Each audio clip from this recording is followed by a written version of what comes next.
Siamo dunque giunti alla sesta corsa del programma palermitano, ancora una corsa gentleman in pista, anziani di categoria E sulla distanza dei 2020 metri, in 8 al via, favorito il numero 1 Le Bon di Jesolo, guidato dal proprietario Giuseppe Vassallo. Si va a partire davanti alle tribune, la partenza vede dall'esterno un gran lancio da parte della specialista Nolitaz che va a condurre, vedremo adesso se Baudanza riuscirà a frenarne gli ardori. Dunque Nolitaz al comando, in seconda posizione Ortigia Rad, poi a seguire ancora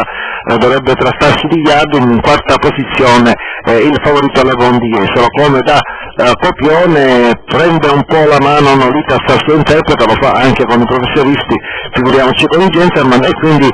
tende a guadagnare un margine molto ampio agli avversari. Spostano adesso i cavalli, sposta soprattutto Le Bon di Jesolo dalla quarta posizione, che non vuole permettere a Nolitaz di prendere troppo vantaggio. Dunque Le Bon di Jesolo prova a venire avanti ma non riesce a progredire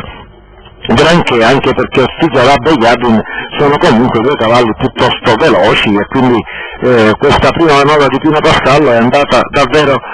male, perché il cavallo sta girando di fuori, insomma si mettono un po' maluccio le cose per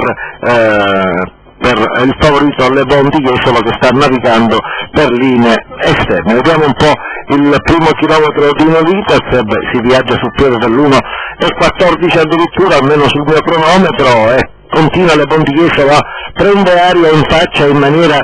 un po' preoccupante per chi l'ha appoggiato. Nolitaz naturalmente comincia a sentire che le energie vanno calando, si mantiene ancora in evidenza, e da anche Le Bon di Jesolo dà l'impressione che